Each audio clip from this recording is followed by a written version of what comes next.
আপোনালোকলৈ আন্তৰিক আদৰণি। ষ্টুডিঅ'ত মই দিগন্ত কুমাৰ নাথ আৰম্ভ কৰিছোঁ আমাৰ অনুষ্ঠান সত্যানুসন্ধান। সত্যানুসন্ধানৰ মেজত আজি আমি আলোচনা কৰিম কৃষি খণ্ডত বহিৰাগত খেদিব কোনে। এই গুৰুত্বপূৰ্ণ বিষয়লৈ আমি আলোচনা কৰিবলৈ আগবাঢ়িছোঁ। আমি প্ৰত্যেকেই এই কথা জানো, প্ৰত্যেকেই এই কথা উপলব্ধি কৰোঁ। কৃষি প্ৰধান আমাৰ ৰাজ্য। আমাৰ ৰাজ্যখন যদিও কৃষি প্ৰধান, কৃষিৰ লগত আমাৰ সম্পৰ্ক ক্ৰমান্বয়ে নোহোৱা হৈ আহিছে। কৃষি ভূমি আমাৰ নোহোৱা হৈছে, নাইকিয়া হৈছে, এনেধৰণৰ সমস্যাৰ সৃষ্টি হৈছে। এই কৃষিভূমি নোহোৱা অৱস্থাত কৃষি প্ৰধান ৰাজ্যখনৰ কি অৱস্থা হ'ব পাৰে, সেই এটা গুৰুত্বপূৰ্ণ বিষয় আমি আজি আলোচনা কৰিবলৈ আগবাঢ়িছোঁ।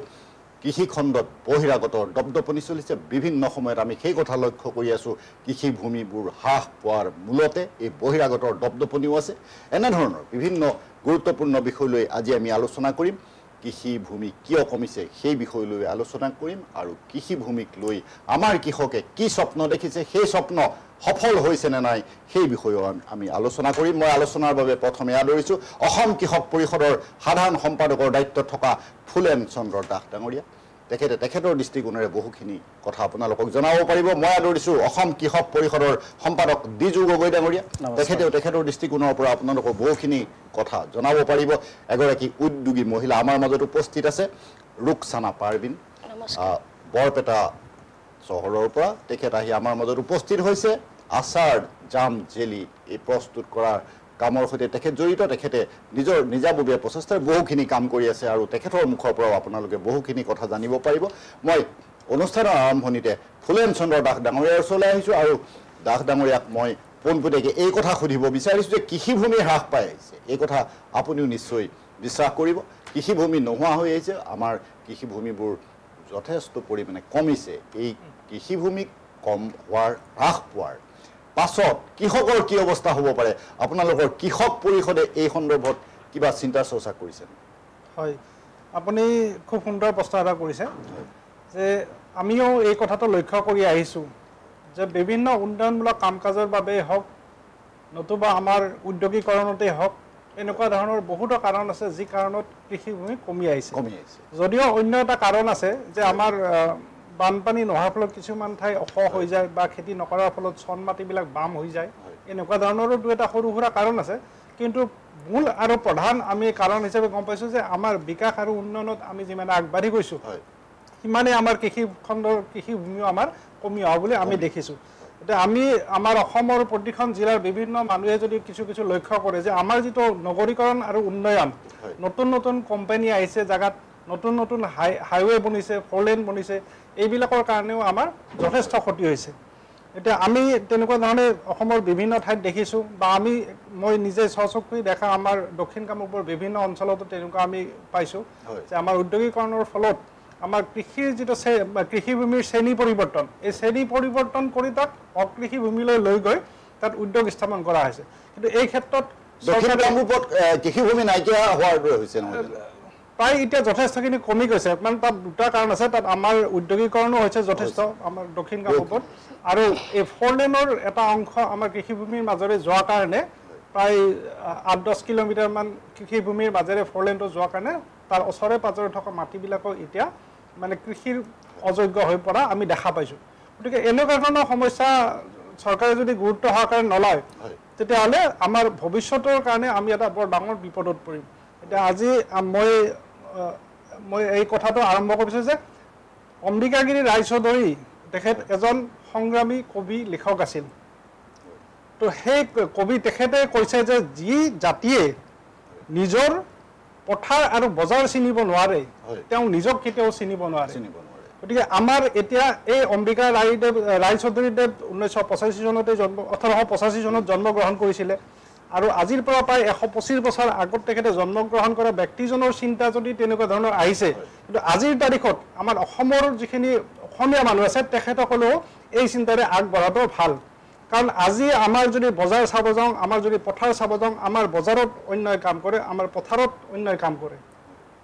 দুই এটা অসমৰ কিবা কিবি আমাৰ জনগোষ্ঠীও আছে, তেনেকৈ আমাৰ দক্ষিণ কামৰূপৰ ৰাভা, আমাৰ লখিমপুৰৰ মিচিং মানুহখিনি, তেনেকৈ কিছু কিছু অঞ্চলত আমি দেখা পাইছোঁ যে গাঁৱৰ যিখিনি মহিলা পুৰুষ সকলে মিলি জুলি খেতিখিনি কাটে। কিন্তু অন্য যথেষ্টখিনি জেগাত আমি দেখা পাইছোঁ যে বহিৰাগত যদি নাহে, তেতিয়াহ'লে আমাৰ কৃষিভূমি পূৰ্ববংগীয় মানুহখিনি বা তেনেকুৱা ধৰণৰ মানুহখিনি আহি যদি আমাৰ পথাৰত ধান কাটি নিদিয়ে তেতিয়াহ'লে আমাৰ খেতি পথাৰতে নষ্ট হৈ যাব চপাব নোৱাৰি গতিকে এইটো এটা ডাঙৰ চিন্তাৰ বিষয় হৈ পৰিছে আৰু এইটোলৈ আমি কৃষক পৰিষদেও আমি কিছু সজাগতামূলক কাম কাজ কৰি আছোঁ হয় গঠনমূলকভাৱে কিছু বিশ্লেষণ আগবঢ়াইছে ফুলেন চন্দ্ৰ দাস ডাঙৰীয়ে তেখেতৰ ওচৰলৈ মই পুনৰ আহিম এটা অসম কৃষক পৰিষদৰ গুৰু দায়িত্বত থকা দাস ডাঙৰীয়াই এই ধৰণৰ বিশ্লেষণ আপোনালোকক পুনৰ আগবঢ়াব মই আহিছোঁ দ্বিজু গগৈ ডাঙৰীয়াৰ ওচৰলৈ আৰু ডাঙৰীয়াক যেহেতু আমি কৃষিৰ কথা পাতিবলৈ আগবাঢ়িছোঁ আমি আমাৰ খেতি পথাৰৰ কথা পাতিবলৈ আগবাঢ়িছোঁ এই সময়ত চৰকাৰৰ কথা নিশ্চয় আমি পাতিব লাগিব আমাৰ অসম চৰকাৰে ৰাজ্য চৰকাৰে কৃষিৰ উন্নয়নৰ বাবে কৃষকৰ উন্নয়নৰ বাবে কি পদক্ষেপ লৈছে বা ইতিবাচক এই পদক্ষেপসমূহ ইতিবাচক হয়নে আপোনাৰ দৃষ্টিত আপুনি কি কয় হয় প্ৰথমতে আপোনাক ধন্যবাদ জনাইছোঁ এটা কথা চাবলৈ গ'লে অসম চৰকাৰে বা ভাৰত চৰকাৰেই হওক বিশেষকৈ আমি অসমৰ হয় যেতিয়া কাম কৰি আছোঁ অসম কৃষক পৰিষদ হিচাপে যেতিয়া আমি কৃষকসকলৰ লগত কাম কৰি আছোঁ এটা কথা হ'ল কি অসম চৰকাৰ আৰু ভাৰত চৰকাৰে বিভিন্ন ধৰণৰ আঁচনিৰ জৰিয়তে বিশেষকৈ কৃষকসকলক সকাহ দিয়াৰ ব্যৱস্থা কৰিছে কৃষকসকলক এক সন্মানজনক স্থিতিলৈ লৈ গৈছে আপুনি যদি চায় যে এই যোৱা 10 বছৰত কৃষিখণ্ডই যি এটা পৰিৱেশ পৰিস্থিতিলৈ গৈ আছে এইটো যথেষ্ট আগবাঢ়ি গৈছে হয়তো ইয়াত ভাৰত চৰকাৰৰ যথেষ্ট অৱদান আছে আৰু অসম চৰকাৰৰ যথেষ্ট অৱদান আছে মাননীয় মুখ্যমন্ত্ৰী হিমন্ত বিশ্ব শৰ্মা আৰু আমাৰ কৃষিমন্ত্ৰী অতুল বৰাদেৱৰ পৰামৰ্শ মতে আৰু বিভিন্ন ধৰণৰ ষ্টেপ লোৱা গৈছে আৰু আটাইতকৈ আমি হয়তো বহুতেই গম নাপাওঁ যে কৃষিখণ্ডতে আটাইতকৈ বেছি আঁচনিৰ ব্যৱস্থা আছে আঁচনি আৰু হিতাধিকাৰী দুটা বেলেগ বস্তু আমাৰ দৃষ্টিত যেটো এইটো কাৰণে আঁচনি দিয়া গৈছে যাতে তেওঁলোকে আৰ্থিকভাৱে আগবাঢ়ি যাব পাৰে ইয়াৰ যাতে বহুত আমাৰ কৃষকসকল আৰ্থিকভাৱে পিছপৰা মানে ক্ষুদ্ৰ খেতিয়কসকলৰ কথা কৈছোঁ আমাৰ ক্ষুদ্ৰ খেতিয়ক বেছি যেটো আমাৰ প্ৰায় 70 পৰা 80% মানুহ কৃষিৰ লগতে জড়িত হৈছে আমি সকলোৱে কৃষিৰ লগত জড়িত গতিকে আমাৰ কৃষকসকলক সকাহ দিবৰ কাৰণে যি গভৰ্ণমেণ্টে স্কিমবিলাক লৈছে আপুনি ধৰি লওক আজিৰ দিনত যিখিনি আপোনাৰ সকলোৱে জানে PM কিষাণ আছে PM RKVY আছে আপোনাৰ প্ৰধানমন্ত্ৰী ফসল বীমা যোজনা আছে তাৰ উপৰি VLFMB স্কিম আছে এনেকুৱা কিছুমান স্কিম আছে যিবিলাক স্কিমৰ জৰিয়তে আমাৰ কৃষকসকলে 95% লৈকে সাবসিডি পায় তো এইটো ডেফিনেটলি আমাৰ ক্ষুদ্ৰ কৃষকসকলে আপোনাৰ আৰ্থিকভাৱে যথেষ্ট আগবাঢ়ি যাব পাৰে আৰু বিশেষকৈ আমাৰ আপুনি যদি চাই আমাৰ কোভিড পৰিস্থিতিৰ সৃষ্টি হোৱাৰ পাছত যি এনেকুৱা এটা কন্ডিশন আহিলে প্ৰায় মানুহে কৃষিৰ লগত জড়িত হৈ গ'ল আমাৰ বিশেষকৈ আপুনি যদি মন কৰে আমাৰ যুৱচাম বিশেষকৈ কৃষি নট অনলি কৃষিৰ লগতে যিখিনি আনুষংগিক আছে আপোনাৰ হৰ্টিকালচাৰ হওক ভেটেনাৰী হওক ফিচাৰী হওক সেৰিকালচাৰ হওক গোটেইখিনিতে আমাৰ যুৱচাম জড়িত হৈ গৈছে এইটো এটা যথেষ্ট ভাল লক্ষণ বুলি ভাবো চৰকাৰে বিভিন্ন ধৰণৰ ব্যৱস্থা লৈছে এটো নহয় যে চৰকাৰে ব্যৱস্থা লৈছে যে কিছুমান আহুৱা নথকা নহয় যথেষ্ট আহুৱা আছে এইবিলাক আমি দৃষ্টিগোচৰ কৰিছো আমি বিভিন্ন সময়ত আমি বিভিন্ন যেটো আমি অসমৰ বিভিন্ন ঠাইত কৃষকসকলৰ লগত ক্ষুদ্ৰ খেতিয়কসকলৰ লগত বিশেষকৈ আমি কাম কৰি আছো গতিকে আমি এইবিলাক আমি যিখিনি আমি ফিল্ড লেভেলৰ পৰা আমি কিছুমান ৰিপৰ্ট পাওঁ সেইবিলাক ডেফিনেটলি আমি বিষয়াকে হওক বা আমি মন্ত্ৰী মহোদয়ক আমি এইবিলাক বস্তু অৱগত কৰিছো হয় গগৈ ডাঙৰীয়া ধন্যবাদ জনাইছো তেখেতে যথেষ্ট গুৰুত্ব সহকাৰে এইখিনি কথা কৈছে আৰু চৰকাৰৰ এই কামত কিছু অসুবিধা আছে আশংকা আছে সেইসমূহ দৃষ্টিগোচৰ কৰা হৈছে এটা গুৰুত্বপূৰ্ণ কথা কৈছে আমি পৰৱৰ্তী সময়ত এই বিষয়ক আকৌ আলোচনা কৰিম এতিয়া আহিছো ৰুকসানা পাৰবিনৰ ওচৰলৈ এগৰাকী সফল মহিলা উদ্যোগী হিচাপে তেখেত প্ৰতিষ্ঠিত হৈছে বৰপেটাত তেখেত বহু নাৰীৰ বাবে বহু উদ্যোগীৰ বাবে আদৰ্শ হৈ পৰিছে এই সন্দৰ্ভত তেখেতৰ উদ্যোগ সন্দৰ্ভত আমাৰ অনুষ্ঠানৰ প্ৰথম ভাগতে যদি কিছু কথা ব্যাখ্যা কৰে তেখেতে কেনে ধৰণে আগবাঢ়িছিল হয় মই আপোনাক প্ৰথমতে ধন্যবাদ জনাইছো মানে মই ক'ব খুজিছো হয় স্বনিয়োজন হ'ব গলে মহিলাসকলে আগতে ঘৰৰ পৰা সাপোৰ্ট পাব লাগিব হয় এটা হৈছে মেন্টালি সাপোৰ্ট এটা হৈছে ফাইনান্সিয়ালি হয় সাপোৰ্টটো পাব লাগিব ঘৰৰ মানুহে যদি আগতে সাপোৰ্ট কৰে সমৰ্থনটো পাব লাগিব সেই সমৰ্থনটো পালে কি হয় আমি আগবাঢ়ি যোৱাৰ কাৰণে বহুত হেৰি হৈ যাও অসুবিধাটো পাই যাও তাৰ পিছত উৎসাহটো আমাৰ বেছি হৈ যায় তেতিয়া আমি কাম এটা ভালকে কৰিব পাৰো আৰু চৰকাৰৰ সাহায্য যদি পাও চৰকাৰৰ সহায় পালে আমি বহুত আগবাঢ়ি যাম বুলি আশা কৰো আপুনি কিমান চনত আপোনাৰ এই উদ্যোগ আৰম্ভ কৰিছিল নহয় মই হেনেকে তাৰ মানে একেবাৰে কৰা নাই আপুনি ঘৰত কৰিছে ঘৰত কৰিছো ঘৰত ধৰক আচাৰ বনাওঁ এইবাৰ মই ট্ৰেইনিং লৈছোঁ এইবাৰ প্ৰশিক্ষণটো লৈ পেলাই অলপ ডাঙৰকৈ কৰিব খুজিছোঁ অলপ নতুনকৈ শিকি ভালকৈ শিকি নাজানা কথাবিলাক শিকি পেলাই ভালকৈ কৰিব আশা কৰিছোঁ আমিও আশা কৰিছোঁ আপুনি প্ৰশিক্ষণ গ্ৰহণ কৰিছে ইয়াৰ পৰৱৰ্তী সময়ত আপোনাৰ যথেষ্ট উন্নতি হ'ব আপোনাৰ উদ্যোগে আপোনাৰ হাতৰ যিখিনি কাম আপুনি যিখিনি কাম কৰি আছে আমি আমাৰ হাতত থকা তথ্যমতে আচাৰ জাম জেলিৰ হয় আপুনি বিভিন্ন কাম কৰি আছে আমাৰ মানুহৰ বাবে এইখিনি খাদ্য আপুনি যোগান ধৰিছে আৰু আমি আশা কৰিছোঁ যে আপুনি ভৱিষ্যতে আৰু আগবাঢ়ি যাওক আপোনাৰ ওচৰলৈ পুনৰ এতিয়া আহিছোঁ ফুলেন চন্দ্ৰ দাস ডাঙৰীয়াৰ ওচৰলৈ আৰু দাস ডাঙৰীয়াই কিছু সময় পূৰ্বে যথেষ্ট গুৰুত্বপূৰ্ণ কথা কৈছে আৰু আমিও এটা গুৰুত্বপূৰ্ণ বিষয়ত আজি আলোচনা কৰিছোঁ কৃষি খণ্ডত বহিৰাগত খেদিব কোনে মই দাস ডাঙৰীয়াক এই কথা সুধিব বিচাৰিছোঁ দক্ষিণ কামৰূপৰ কথা আমাৰ আলোচনা হৈছে তাতো বহু ধৰণৰ বিতৰ্কিত কথাও চলিছে আৰু আলোচনা সমালোচনাৰ মাজেৰে বহুখিনি কাম হৈ আছে উদ্যোগ আমাক লাগিব আমি উদ্যোগ নোহোৱাকৈ আমাৰ নহ'ব সেইটো এটা সমানে সঁচা কথা উদ্যোগ প্ৰতিষ্ঠা কৰিবলৈ মাটিও লাগিব কিন্তু মাটি দিয়াৰ পাছত আমাৰ কৃষিভূমিৰ পৰিমাণ হ্ৰাস কৰি আহিছে সেইটো এটা গুৰুত্বপূৰ্ণ কথা এই সন্দৰ্ভত আপোনাৰ পোনপটীয়া কি মতামত এতিয়া মই দক্ষিণ কামৰূপৰ এটা জাষ্ট উদাহৰণ হিচাপে আপোনাক জনালোঁ কিন্তু আপুনি যদি চাই হাইৱেৰ আশে পাশে গোটেই অসমখন ঘূৰিলে দেখা পাব যে বিভিন্ন ঠাইত যথেষ্ট উন্নয়নমূলক কাম হৈছে আৰু সেইটো হোৱাটো আমিও বিচাৰোঁ কিন্তু আমাৰ কথা উন্নয়ন আমাক লাগে যে চৰকাৰে যি আমাৰ দক্ষ মুখ্যমন্ত্ৰী মহোদয়ে যি কাম কৰিছে তাত আমি সন্মত আছোঁ কিন্তু তাৰ লগে লগে আমি চাব লাগিব যে আমাৰ যাতে কৃষিভূমি কমি নাযায় বা আমাৰ যিখিনি ধৰক কৃষিৰ পৰা যিখিনি আমাৰ ইনকাম হ'ব লাগে বা কৃষিৰ যিবিলাক পৰিয়াল আপোনালোকে জানে যে অসমত বেছিভাগ পৰিয়ালে কৃষিৰ ওপৰতে নিৰ্ভৰশীল প্ৰায় ৭৫% ৰাজহ কৃষিৰ পৰা আহে কৃষিৰ ওপৰতে আমাৰ মানুহখিনি নিৰ্ভৰশীল হৈ থাকে তো সেইকাৰণে আমি উদ্যানো লাগিব আমাক ৰাস্তা ঘাটো লাগিব পকী দলঙো লাগিব চব আটাইবিলাক বস্তুকে সামৰি আমি মূলতে এগ্ৰিকালচাৰ ডিপাৰ্টমেণ্টেও এটা জোৰদাৰ প্ৰচেষ্টা চলাব লাগিব যাতে আমাৰ মানে সৰু সুৰা কামত শ্ৰেণী পৰিৱৰ্তনটো কৰিব নোৱাৰে ইয়াৰ এটা ব্যৱস্থা ল'ব লাগিব এটা ভাল কাম এটাৰ কাৰণে যদি দুই এটা ক'ৰবাত শ্ৰেণী পৰিৱৰ্তন কৰিব লগা হয় তাত ক'ব লগা নাই কিন্তু হকে বিহকে বা য'ত প্ৰয়োজন নাই বা কাৰোবাৰ প্ৰয়োজনত পৰি কাৰোবাৰ হেঁচাত পৰি যাতে এই শ্ৰেণী পৰিৱৰ্তন নকৰে তাৰ কাৰণে মই অনুৰোধ জনালোঁ আৰু আমাৰ কৃষক সমাজক মই সমগ্ৰ অসমৰ কৃষকসকলক মই জনাব বিচাৰিছোঁ যে আপোনালোকেও সজাগ হওক প্ৰত্যেকৰে প্ৰচেষ্টাত আমি যাতে ভৱিষ্যতৰ পূৰ্ব যিবিলাক আমাৰ আহিবলগীয়া আছে বংশধৰ তেখেতসকলৰ কাৰণে যাতে আমি সুৰক্ষিত কৰি ৰাখিব পাৰোঁ এই চিন্তা চৰ্চাটো প্ৰতিজন মানুহে কৰাটো দৰকাৰ বুলি মই ভাবোঁ হয় দাস ডাঙৰীয়াক ধন্যবাদ জনাইছোঁ একেটা বিষয়ত মই আহিছোঁ ডিজু গগৈ ডাঙৰীয়াৰ ওচৰলৈ আৰু ডিজু গগৈ ডাঙৰীয়াক এই কথা সুধিব বিচাৰিছোঁ কৃষি আৰু উদ্যোগ এই সন্দৰ্ভত আপোনাৰ কি মতামত এগৰাকী বিষয়ববীয়া হিচাপে সুধিছোঁ অসম কৃষক পৰিষদৰ আপুনিও সম্পাদকৰ দায়িত্বত আছে হয় চাওক অসম কৃষক পৰিষদৰ এজন প্ৰতিনিধি হিচাপে বা এজন অসমবাসী হিচাপে আমিও বিচাৰোঁ উদ্যোগী হওক উদ্যোগ যিহেতু লাগে আমাক আৰু উন্নয়ন আমিও বিচাৰিছোঁ কিন্তু কথা হ'ল কি চৰকাৰে আমি ভাবোঁ এক প্ৰপাৰ প্লেনিং কৰিব লাগে যেতিয়াই তেওঁলোকে ভাবে যে আমি কৃষিভূমিত কিবা এটা কৰিবলৈ লৈছোঁ কিবা এটা কৰিছোঁ তো সেই ঠাইটুকুৰাৰ পৰা যিখিনি ইনকম হৈ আছে বা যিখিনি কৃষি উৎপাদন হৈ আছে সেইখিনি আমি ক'ৰবাত এডজাষ্ট কৰিব পাৰোঁ নেকি সেই বিষয়ে এনেকুৱা কিছুমানো কৰিব পাৰি আপুনি যদি চাই আমাৰ অসমৰ প্ৰায়বিলাক কিছু অঞ্চল আছে 2-3টা খেতি কৰে এডৰা মাটিত তো এবাৰ ধৰি লওক আমি প্ৰায় এবাৰ ধান খেতি কৰাৰ পাছত সেই মাটিটুকুৰা আমাৰ পৰি থাকে বছৰ ধৰি আমাৰ আকৌ 6-7 বছৰ আমি হয় গতিকে আমি এনেকুৱা কৰিব নোৱাৰোঁ নেকি গভৰ্ণমেণ্টে তেনেকুৱা এটা প্লেনিং কৰিব লাগে আৰু এই বিষয়ে কি হৈছে আমাৰ 2-3টা সমস্যা আছে সমস্যাৰ কথা হ'ল কি আমাৰ খেতিয়কসকল ইমান এটা সজাগ হোৱাগৈ নাই আৰু ক্ষুদ্ৰ খেতিয়কসকল যিহেতু জড়িত গতিকে মানুহখিনি সজাগ সচেতন কৰি সেইখিনি চৰকাৰী মানুহখিনিয়ে কৰিব লাগিব আমি যিমান পাৰোঁ যথেষ্ট আমি আগবাঢ়িছোঁ এইটো ক্ষেত্ৰত আমি কৃষকসকলক লৈ বহুত এৱাৰনেছ মিটিং কৰিছোঁ মবিলাইজেশ্যন কৰিছোঁ এইবিলাক ক্ষেত্ৰত আগবাঢ়িছোঁ আৰু বিশেষকৈ আমাৰ ভাৰত চৰকাৰে যি এক আঁচনি লৈছিলে 21-22 বাজেটৰ মতে যে অসম নহয় গোটেই ভাৰতবৰ্ষকে প্ৰায় 10,000 কৃষক উৎপাদক সংস্থা গঠন কৰিছিলে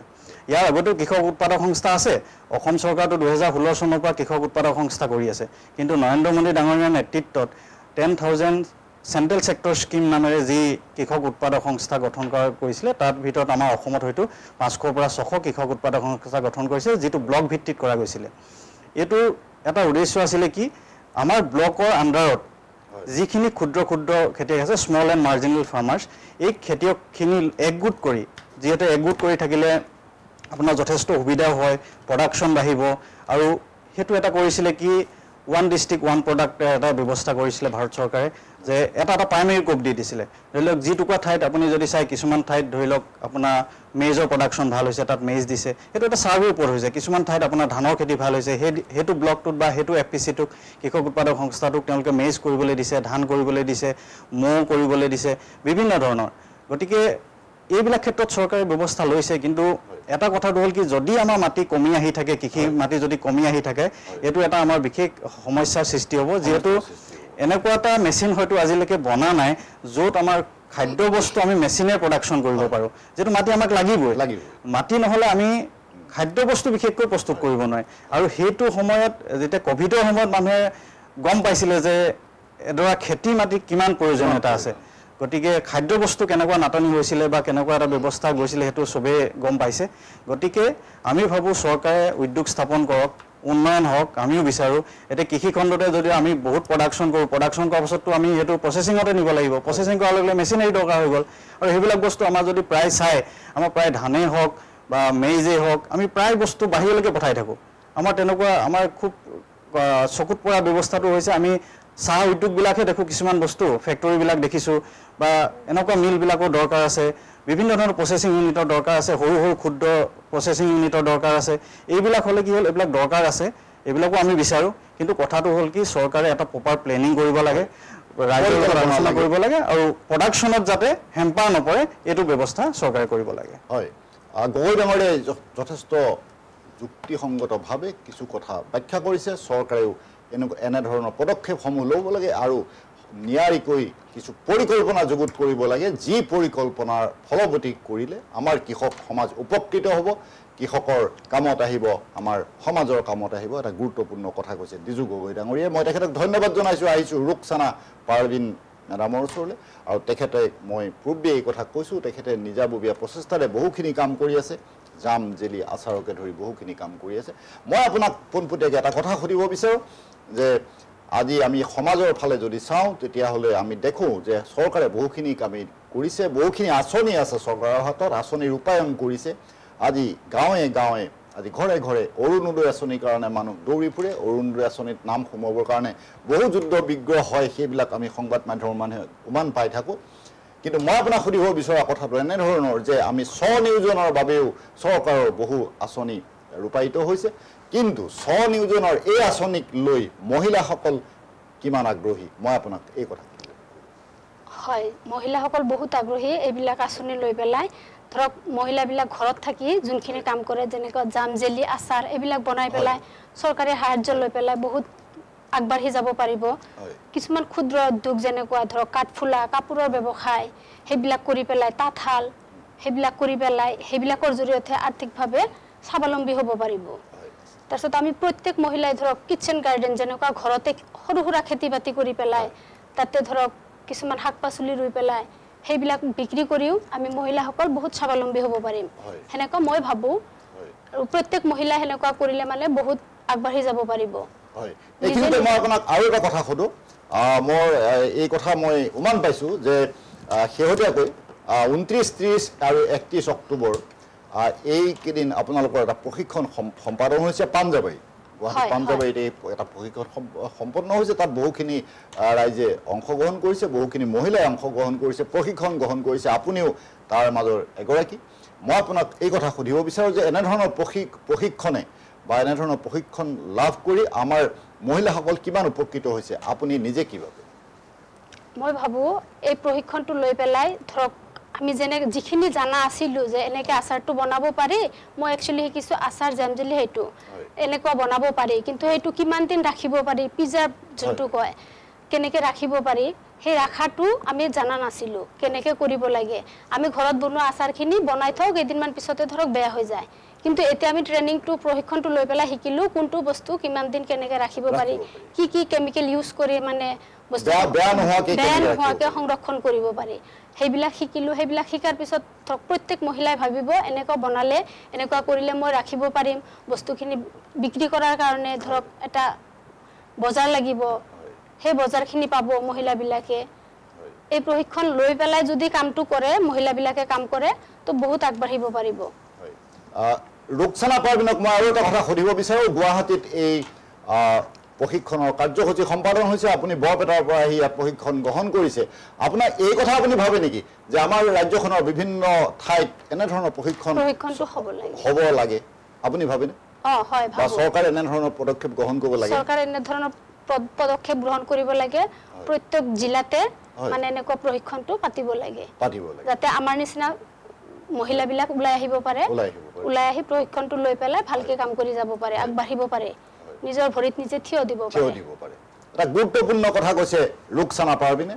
নিজৰ ভৰিত নিজে থিয় দিবলৈ আগ্ৰহী যিসকল মহিলা এই সকলৰ বাবে চৰকাৰে এনেধৰণৰ পদক্ষেপ ল'ব লাগে আমাৰ জিলাই জিলাই অঞ্চলে অঞ্চলে এনেধৰণৰ প্ৰশিক্ষণৰ কাম সম্পাদন কৰিব লাগে এটা গুৰুত্বপূৰ্ণ কথা কৈছে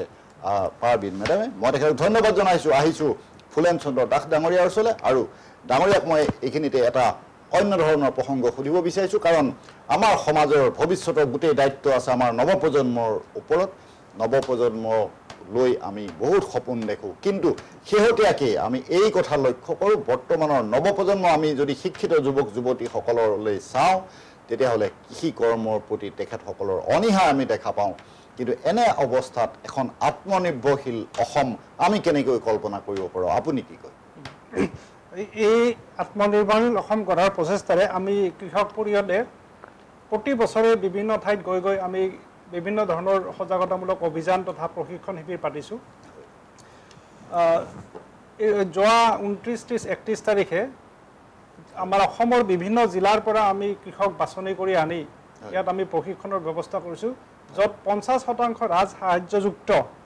আঁচনি তেখেতসকলে লাভ কৰিব পাৰিব আমাৰ উদ্যান শস্য আৰু এই আমাৰ খাদ্য সংশোধন এই ব্যৱস্থাটোৰ ওপৰত আমি গুৰুত্ব আৰোপ কৰিছোঁ ইয়াৰ আগতো আমি মীন পালনৰ ক্ষেত্ৰতে হওক বা আমি অন্যান্য যিবিলাক আমাৰ হৰ্টিকালচাৰৰ আমাৰ এই ফাৰ্ম আছে বা আমাৰ পশুপালনৰ ক্ষেত্ৰতো আমি যথেষ্টখিনি সজাগতামূলক কাম কৰি আহিছোঁ তো যুৱচামক যদি আমি আগ্ৰহী কৰিব বিচাৰোঁ তেতিয়াহ'লে প্ৰধানমন্ত্ৰীৰ যিটো village level farm machinery bank বুলি এটা স্কিম আছে এই স্কিমটো আমাৰ অসমৰ মুখ্যমন্ত্ৰী মহোদয় আৰু কৃষিমন্ত্ৰী অতুল বৰাদেৱে খুব সুন্দৰভাৱে প্ৰতি বছৰে এইটো ডিষ্ট্ৰিবিউট কৰি আছে এইখিনি যিখিনি আমাৰ যুৱ আছে এই যুৱবিলাকে আহি আমাৰ খানাপাৰা ফিল্ডত প্ৰতি বছৰে তাৰ এই মেচিনাৰীবিলাক ডিষ্ট্ৰিবিউট কৰা হয় চেণ্ট্ৰেলি ডিষ্ট্ৰিবিউট কৰে এই মেচিনাৰীৰ ওপৰতে ভিত্তি কৰি আমি নৱপ্ৰজন্মক আগুৱাই লৈ যাব লাগিব এতিয়া আমি 80 দশকত জন্মগ্ৰহণ কৰা মানুহ গতিকে আমি ৰেডিঅ' পাইছোঁ টিভি পাইছোঁ আৰু আজিৰ তাৰিখত মোবাইল পাইছোঁ সেই সময়ত আপোনালোকে অসমৰ ৰাইজে জানে যে এটা সময় আছিল ডক্টৰে ঘৰে ঘৰে গৈ পেচেণ্ট চাইছিল আৰু আজিৰ তাৰিখত পেচেণ্ট আহি ডক্টৰৰ ওচৰত পায় গতিকে এই গোটেইখিনি ব্যৱস্থা আমি দেখিছোঁ সেইকাৰণে আমাৰ গাত কেতিয়াবা লাগি যায় যে আমি এই গৰু গাড়ীৰে লানি নিচিকা গৰু গাড়ীৰে ধান আনা আমাৰ মনত আছে কিন্তু আজিৰ তাৰিখত গৰু গাড়ীৰ সলনি মহৰ গাড়ী পেৰাৰ গাড়ী আহি আমাৰ পথাৰ ভৰ্তি হৈ গৈছে আমাৰ পথাৰত মিয়া গান মাৰি মাৰি ধান কাটে এইটো আমি দেখিব নোৱাৰোঁ বা আমি সহ্য কৰিব লগা হৈছে এনেকুৱা পৰিস্থিতি কিয় হৈছে য'ত আজিৰ পৰা 100 বছৰ আগতেই আমাৰ স্বনামধন্য সুধাকান্ত ভূপেন হাজৰিকাও গান গাই থৈছিলে যে অমৰ ধৰিত্ৰী আই এনেকুৱা ধৰণৰ বিভিন্ন কথা আছে তো সেইবিলাকো আমি শুনিছোঁ আজিৰ তাৰিখত আমি বিভিন্ন সংগীতৰ শিল্পীৰ সংগীতো শুনিছোঁ আৰু আমাৰ যিটো অম্বিকা ৰায় চৌধুৰীদেৱ আছে হয় অম্বিকাগিৰি ৰায় চৌধুৰীদেৱ আছে তেখেতৰ কথাটো আমি পাইছোঁ যে যিয়ে নিজক চিনি নাপায় যিয়ে নিজৰ বজাৰ চিনি নাপায় যিয়ে নিজৰ পথাৰ চিনি নাপায় বজাৰ আৰু পথাৰ যদি আমি ধৰি ৰাখিব নোৱাৰোঁ তেতিয়াহ'লে আমাৰ নিজক কেনেকৈ ধৰি ৰাখিম আমাৰ জাতিৰ অস্তিত্ব ক'ত থাকিব গতিকে আমি যদি অসমীয়া হিচাপে জীয়াই থাকিব লাগে আমাৰ পথাৰ যদি আমি সুৰক্ষিত কৰিব লাগে আমি কাম কৰিব লাগিব তো আমি যি আগতে হালেৰে মানে গৰুৰে হাল বাই পেলাই খেতি কৰিছিলোঁ আজিৰ প্ৰজন্মই ট্ৰেক্টৰেদি খেতি কৰক আমাৰ আগতে মানুহে ধান কাটিছিলে এতিয়া হাৰ্ভেষ্টাৰ আহিছে তো হাৰ্ভেষ্টাৰ কৰক ইয়াৰ কাৰণে আপোনালোকে যোগাযোগ কৰিব লাগিব প্ৰথম কথা মানুহজন আগ্ৰহী হ'ব লাগিব যে কৃষকজন উৎসাহিত হ'ব লাগিব যুৱকজনে ট্ৰেক্টৰ চলোৱাৰ কাৰণেই হওক বা হাৰ্ভেষ্টাৰ চলোৱাৰ কাৰণেই হওক বা ধান কাটা বিভিন্ন যন্ত্ৰ আছে এইবিলাক ব্যৱহাৰৰ কাৰণে আগ্ৰহী হ'ব লাগিব তাৰ কাৰণে আমাৰ চৰকাৰে যথেষ্ট ব্যৱস্থা গ্ৰহণ কৰিছে আৰু ঠায়ে ঠায়ে আমাৰ হাইৰাৰ্কি মানে আমাৰ চেনেল যেনেকৈ ধৰক আমি ব্লক লেভেলত এটা এডিঅ' অফিচ থাকে তাত যদি আমি যাওঁ এডিঅ' বা ছাৰ বাইদেউক লগ ধৰক আপোনালোকে তাত এজন থাকে তেখেতৰ লগত সঘনাই যোগাযোগত থাকক যি চৰকাৰৰ আঁচনি আহে বা যি ধৰণৰ বীজ আহে যি ধৰণৰ স্কিম থাকে এই স্কিমবিলাক আপোনালোকে তেতিয়া লাভ কৰিবলৈ সক্ষম হ'ব এই আগ্ৰহটো লাগিব যুৱ চামৰ ইয়াৰ উপৰিও তাত যদি কিবা কাৰণত অসুবিধা আছে আপোনালোকে নিয়াৰেষ্ট যিটো কেভিকে থাকে কেভিকেত আপোনালোকে যোগাযোগ কৰিব কেভিকে থ্ৰু দিও আমি যথেষ্টখিনি ইতিমধ্যে সজাগতামূলক প্ৰাকৃতিক খেতিয়ে হওক বা জৈৱিক খেতিৰ ওপৰত সজাগতামূলক অভিযান আমি কৰিছোঁ বা মিটিং এইবিলাক এটা প্ৰচেষ্টা হাতত লৈছিলোঁ তাতো যদি আপোনালোক সন্তুষ্ট নহয় তেতিয়াহ'লে আপোনালোকে ডিষ্ট্ৰিক্ট লেভেল অফিচত আহক DAO officer district agriculture officer থাকে প্ৰতিখন জিলাতে তেনেকুৱা ধৰণৰ ডিষ্ট্ৰিক্ট এগ্ৰিকালচাৰ অফিচাৰ থাকে এই নিজৰ এটা আগ্ৰহ লাগিব হয়তো যিখিনি বয়সস্থ হৈছে কৃষি কৰি কৰি এটা পৰ্যায় 60 বছৰ উৰ্ধৰ হৈছে তেখেতসকলে এইখিনি কাম কৰিব নোৱাৰিব পাৰে কিন্তু আমি যুৱ চামেতো কৰিব পাৰোঁ যে গাঁৱৰ কেইজনমান ডেকা ল'ৰা লগ লাগি এটা village level farm missionary bank ল'ব পাৰোঁ তাত যদি 10জনীয়া এটা গোট হয় সৰ্বোচ্চ 95% ৰাজ সাহায্যত আপোনালোকে ট্ৰেক্টৰ পাব পাৰে ট্ৰলি পাব পাৰে বা আমাৰ যিটো হাৰ্ভেষ্টাৰ মেচিন পাব পাৰে অন্যান্য ধান যিটো মৰণা মৰা যন্ত্ৰ এইবিলাক আপোনালোকে মেক্সিমাম 1,25,000 টকালৈকে সাবসিডি দিয়াৰ ব্যৱস্থা আছে এই কথাখিনি জানাৰ কাৰণে কোন আহিব লাগিব আগবাঢ়ি আহিব লাগিব আমি এটা ৰাস্তা দেখাইছো বা আমি সজাগতা অভিযানৰ যোগেদি আমি আঁচনিবিলাক কৈ দিছো মানুহবিলাকৰ ওচৰত গৈ গৈ মিটিং পাৰি তেনেকৈ ধৰণে কথাবিলাক কৈছো কিন্তু তাৰ কাৰণে নিজৰ এটা আগ্ৰহ লাগিব যেতিয়া আগ্ৰহ প্ৰকাশ কৰি আপোনালোক আগুৱাই আহিব এই যে মই ক'লো আপোনালোকে এডিঅ'ক লগ ধৰক ছাৰ বাইদেউসকলক লগ ধৰক তাৰপিছত কেভিকেত যাওক ডিষ্ট্ৰিক্ট এগ্ৰিকালচাৰ অফিচত যাওক আত্মাৰ ফালৰ পৰা আত্মা বুলি এটা চৰকাৰৰ অনুষ্ঠিত আত্মাৰ যিজন দায়িত্বত আছে এই বিষয় চৰকাৰী বিষয়াসকলৰ যোগাযোগত থাকক আপুনি যেতিয়া আপোনাৰ আগ্ৰহটো দেখাব তেতিয়া তেখেতসকল বাধ্য হ'ব যে আমি হয় এখেতে ভাল কাম কৰিব গতিকে এখেতক আমি আঁচনি এটা দিয়াৰ প্ৰয়োজন এটা মানুহক বিচাৰিতো নিদিব এডিঅ' বাইদেউ বা ছাৰে বিচাৰি যাব নেকি যে এইখন গাঁৱত কোন খেতিয়ক আছে বা এইখন গাঁৱত কোনে কি ভাল কাম কৰিব বিচাৰি নাযায় বিচাৰি যাব লাগিব আমি আগ্ৰহ প্ৰকাশ কৰিব লাগিব আমি হাতে হাত ধৰি আগুৱাই যাব লাগিব 10জনীয়া গাঁৱে গোট গঠন কৰক ডেকা ল'ৰাবিলাকে লৈ ভিলেজ লেভেল ফাৰ্ম মেচিনাৰী লওক 95% ৰেহাই মূল্যত তাৰ উপৰিও অন্যান্য যথেষ্টখিনি আঁচনি আছে এইবিলাক বাৰু আমি পৰ্যায়ক্ৰমে আলোচনা কৰিম তো এই ধৰণে যদি আমি আগবাঢ়ি যাব পাৰোঁ তেতিয়াহে আমি আমাৰ খেতিত আমি দবদবাই থাকিব পাৰিম মই নিবিচাৰোঁ যে এই ধান কাটাৰ সময় আহি আছে মই নিবিচাৰোঁ গাঁৱে গাঁৱে মহৰ গাড়ী পেৰাৰ গাড়ী থাকক মই বিচাৰোঁ আমাৰ মানুহে কাম কৰক আমি কাম কৰিম আমাৰ উপাৰ্জন আমি ঘৰত ৰাখিম আমি আৰু বেলেগক উপাৰ্জন দিয়াৰ ডাঙৰীয়া যথেষ্ট গুৰুত্ব সহকাৰে এই কথাখিনি কৈছে কিন্তু ডাঙৰীয়াৰ প্ৰতি মোৰ প্ৰশ্ন আছে কাৰণ মই এতিয়া আপোনাক উদাহৰণ হিচাপে এই কথা দেখাই দিওঁ যে ৰুকসানা পাৰবিন তেখেত বৰপেটাৰ পৰা আহি গুৱাহাটীত এই প্ৰশিক্ষণ গ্ৰহণ কৰিছে কিন্তু আমি যদি লক্ষ্য কৰোঁ আমাৰ ৰাজ্যৰ বিভিন্ন ঠাইলৈ যদি আমি চাওঁ তেতিয়াহ'লে আমি এটা কথা দেখা পাওঁ এনেধৰণৰ প্ৰশিক্ষণত বা এনেধৰণৰ প্ৰশিক্ষণ গ্ৰহণ কৰিবৰ বাবে আমাৰ যি শিক্ষিত যুৱ প্ৰজন্ম আছে শিক্ষিত যুৱক যুৱতীসকল আছে তেখেতসকল আগ্ৰহী নহয় এই ক্ষেত্ৰত আপুনি কি ক'ব এতিয়া চাওক মই আগতে ক'লো যে মই কিমানৰ ঘৰে ঘৰে যে মানুহ বিচাৰিম কিমান জিলাই জিলাই গৈ মানুহক আমি ক'ম যে আমি এইটো স্কিম চৰকাৰৰ আছে আপুনি লওক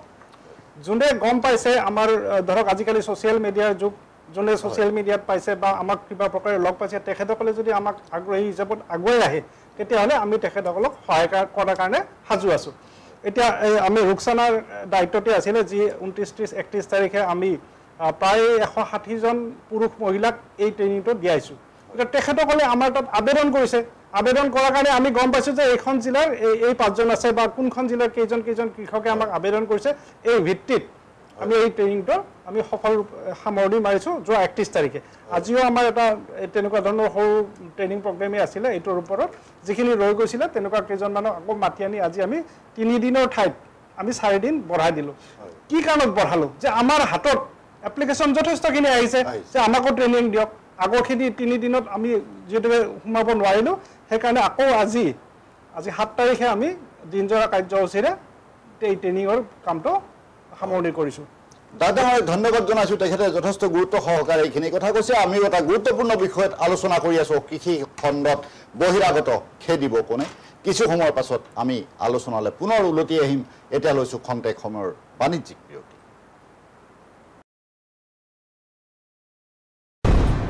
এক্সিডেণ্টৰ পৰা বাচিলা হয় কিন্তু এই ধোঁৱা ধূলি সোপাৰ পৰা কেনেকৈ বাচিবা হে এইবোৰে কলিজা হাওঁফাওঁ চব খাব বুজিছা হাৰ্ট এটেক হৈ মৰিব লাগিব মোৰ চকুকেইটাও পুৰিছে বুজিছেনে মুঠৰ ওপৰত মৰণ ফান উশাহৰ বায়ুকণো বিষাক্ত হ'ল বুলি নক'ব আমাৰ কিছুমান কাম কাজেহে বায়ু বিষাক্ত কৰিলে প্ৰদূষিত বায়ুৰ ফলত হৃদযন্ত্ৰ হাওঁফাওঁ মস্তিষ্ক যকৃত বৃক্ক আদি ৰোগত আক্ৰান্ত হোৱাৰ লগতে মৃত্যুৰ কাৰণো হ'ব পাৰে আমি তেনে কাম কাজৰ কিবা একোটা হয় প্ৰদূষণ ৰোধী ব্যৱস্থা ল'ব লাগিব আহক আমি বায়ু প্ৰদূষণ ৰোধ কৰোঁ অসম প্ৰদূষণ নিয়ন্ত্ৰণ পৰিষদৰ দ্বাৰা প্ৰচাৰিত स्कैमर्स की विकेट टपकाने की कोशिशें जारी क्या होगी समाप्त बल्लेबाजों की पारी हेलो मैडम बिजली विभाग से बोल रहा हूँ इस लिंक पे पैसे भरे वरना बिजली कट जाएगी बिजली कट जाएगी बिजली कट जाएगी बोल टेंशन का माहौल बल्लेबाज जाल में फंसते हुए काट दो वैसे भी आज कैंडल लाइट डिनर का प्लान है कैंडल लाइट आंटी भर दो ना प्लीज मुंह तोड़ जवाब कमाल की साझेदारी ने कर दिया स्कैमिंग टीम को परास्त बी अलर्ट बी स्कैम से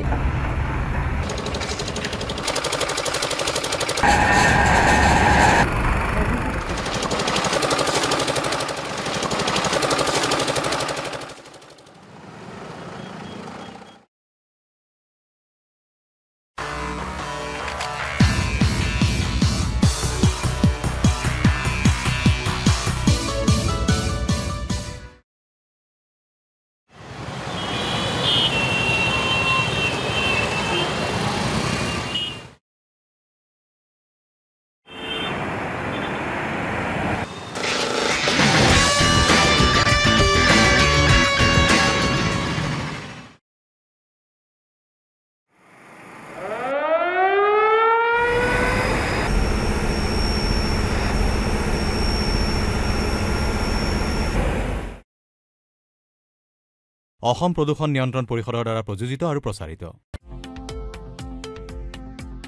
শৰীৰৰ যিকোনো অসুবিধাৰ সন্মুখীন হৈছে নেকি আপুনি শাৰীৰিক সমস্যাৰ প্ৰতিকাৰ কেৱল আমি দিম অভিজ্ঞ চিকিৎসকে দিব সুপৰামৰ্শ প্ৰতি সপ্তাহত থাকিব বিভিন্ন ৰোগৰ বিশেষজ্ঞ চিকিৎসক চাবলৈ নাপাহৰিব এনি ভাৰত 24ৰ বিশেষ অনুষ্ঠান স্বাস্থ্য বিশেষ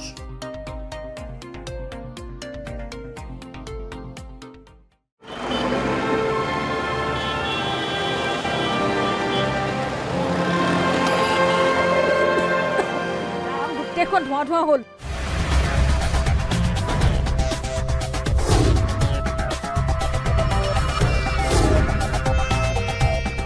প্ৰদূষণ গাড়ী মটৰৰ বাবে প্ৰদূষণ এই প্ৰদূষণবোৰ বন্ধ কৰিব নোৱাৰি নে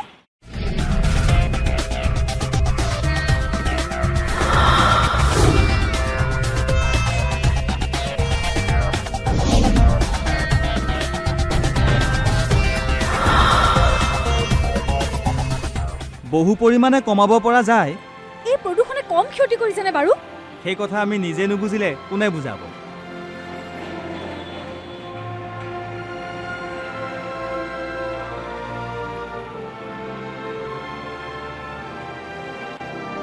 অসম প্ৰদূষণ নিয়ন্ত্ৰণ পৰিষদৰ দ্বাৰা প্ৰযোজিত আৰু প্ৰচাৰিত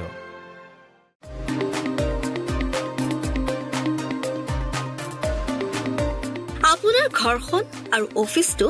চালে চকুৰুৱাকৈ সজাওক আজি আহক সকলো ধৰণৰ অত্যাধুনিক ফাৰ্নিচাৰৰ বাবে সিটি ফাৰ্নিচাৰ 6 মাইল গুৱাহাটী আমাৰ ঠিকনা 6 মাইল পাঞ্জাবাৰী ৰোড পুৰবিটাৰীৰ সন্মুখত গুৱাহাটী আমাৰ যোগাযোগ নম্বৰ 9435013969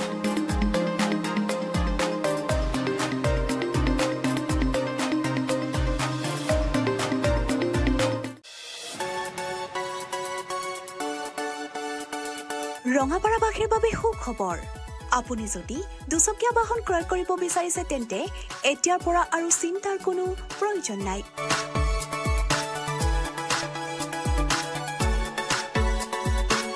আপুনিও আহিব পাৰে DBP associate Bajaj two wheeler ডিলাৰলৈ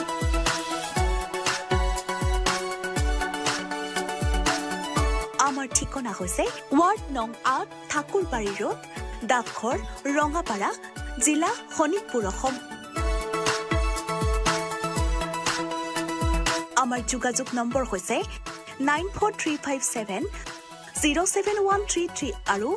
9707967285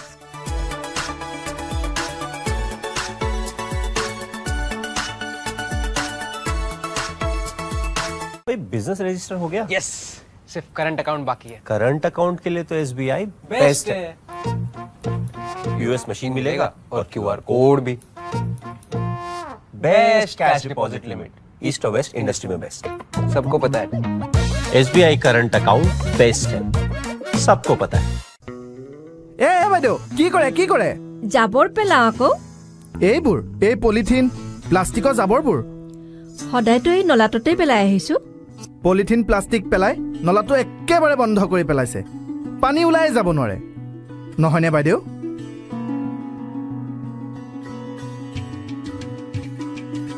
ৰব বাইদেউ ৰব 1 মিনিট ৰব আপুনি জানেনে পলিথিন প্লাষ্টিক পানীত নগলে মাটিটো মিলি নাযায় আপোনালোকে সেইবোৰ নলাত পেলাই আৰু গুট খাই খাই নলাটো বন্ধ হৈ যায় হ'ব আৰু নেপেলাও দিয়ক জ্বলায়ে দিম আৰু বেছি বেয়া হ'ব জ্বলালে বায়ু বিষাক্ত হ'ব তেনেহলে কি কৰিম জাবৰ নিবলৈ অহা নাইবা ফেৰিৱালাক দি দিব তেওঁলোকে কাৰখানাত বেচিব আৰু কাৰখানাত নতুন বস্তু বনাব বুজিলেনে বুজিলো প্লাষ্টিক পলিথিন যতে ততে নেপেলাব আৰু নজ্বলাব নিবলৈ অহা মানুহকে দি দিবচোন 2 পইচা পাব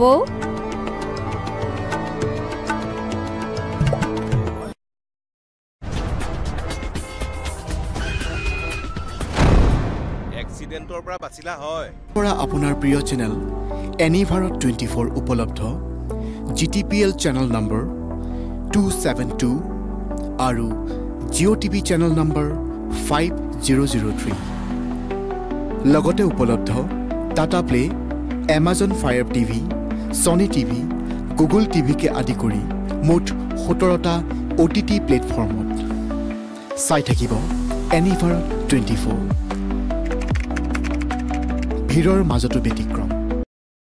বিৰতিৰ পাছত আমি পুনৰ আলোচনালৈ উলতি আহিছো আমি এটা গুৰুত্বপূৰ্ণ বিষয়ত আজি আলোচনা কৰি আছো কৃষি খণ্ডত বহিৰাগত খেদিব কোনে মই এতিয়া দিজু গগৈ ডাঙৰীয়াৰ ওচৰলৈ আহিছো আৰু ডাঙৰীয়াক এটা কথা মই সুধিব বিচাৰিছো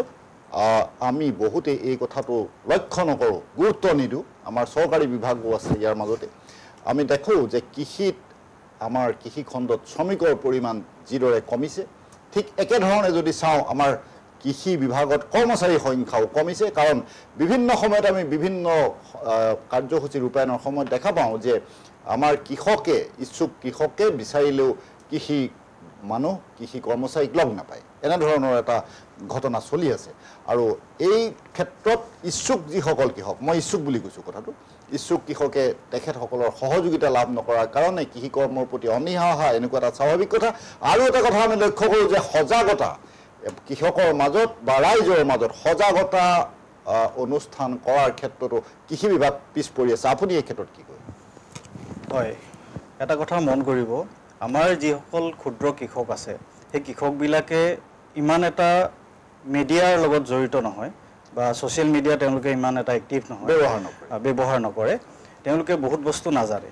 মোবিলাইজেশ্যন আৰু এৱাৰনেছটো যথেষ্ট দৰকাৰী আমাৰ খেতিয়কসকলৰ কাৰণে বিভিন্ন ধৰণৰ স্কিম আহি থাকে মই আপোনাক আগতেই কৈছোঁ যে অসম চৰকাৰত বা ভাৰত চৰকাৰৰ কৃষি বিভাগে এটা আছে য'ত আটাইতকৈ বেছি স্কিমৰ ব্যৱস্থা আছে আমি সেই সুবিধাখিনি ল'বলৈ জনা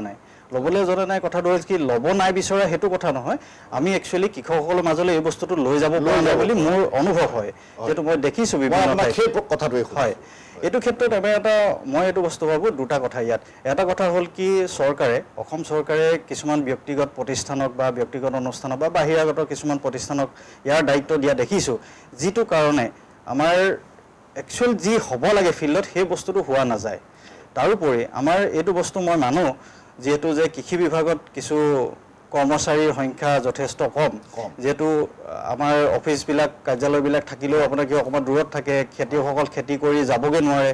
আৰু সেইটো কাৰণে বিশেষ এটা অসুবিধা আছে এইটো ক্ষেত্ৰত একচুৱেলি আমি ভাল পাইছোঁ কি অসম চৰকাৰে এতিয়া নতুনকৈ যিটো 3rd ADRE এক্সাম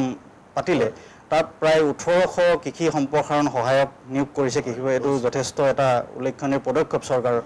তাৰোপৰি আপুনি গম পায় ৰিচেণ্টলি কৃষি উন্নয়ন বিষয়া নিয়োগ কৰিছে আৰু আমি একচুৱেলি চৰকাৰক এটা বস্তু অনুৰোধ কৰিব বিচাৰোঁ আমি কৃষিমন্ত্ৰী মহোদয়কো এই বিষয়ত আমি জনাইছোঁ যে কৃষি বিভাগৰ যিসকল বিষয়া আছে আৰু আজিকালি দেখিছে যে কৃষি বিভাগৰ বিষয়াসকলে বা বিভিন্ন ধৰণৰ শিক্ষকসকলে হওক যে বিভিন্ন কামত নিয়োগ কৰে তেওঁলোকক আমি এটলিষ্ট অসম কৃষক পৰিষদ হিচাপে যিহেতু আমি কৃষিৰ লগত জড়িত হৈ আছোঁ আমি চৰকাৰৰ ওচৰত এইটো অনুৰোধ কৰিব বিচাৰিছোঁ যে যিসকল কৃষি সম্প্ৰসাৰণ বিষয়া আছে বা কৃষি উন্নয়ন বিষয়া আছে বা তেওঁলোক অফিচাৰখিনিৰ লগত বিশেষ এটা যিখিনি কৃষিৰ লগত ডাইৰেক্টলি কৃষকসকলৰ লগত যোগাযোগত থাকে এনেকুৱা বিষয়াসকলক মানে বিভিন্ন কামত ব্যৱহাৰ কৰিব নালাগে ইলেকশ্যনৰ ক্ষেত্ৰত নিৰ্বাচনৰ ক্ষেত্ৰত কিছুমান ক্ষেত্ৰত ব্যৱহাৰ কৰে বাৰু মেন পাৱাৰ বিভিন্ন ক্ষেত্ৰত শ্বৰ্টেজ হয় সেইখিনি কৰক কিন্তু পৰাপক্ষত যদি আমাৰ এইটো অনুৰোধ থাকিব চৰকাৰলৈ আমি বিভিন্ন ধৰণৰ মন্ত্ৰী মহোদয়কো এই বস্তুটো আমি অৱগত কৰিছোঁ যে তেওঁলোকক যদি অকণমান ইয়াৰ পৰা আঁতৰাই ৰাখে আমাৰ কৃষকসকল উপকৃত হ'ব যেহেতু খেতিয়ক এজন সদায় অফিচলৈ আহি থাকিব নোৱাৰে যথেষ্ট দূৰতো হয় আপোনাৰ এডিঅ' অফিচে হয় বা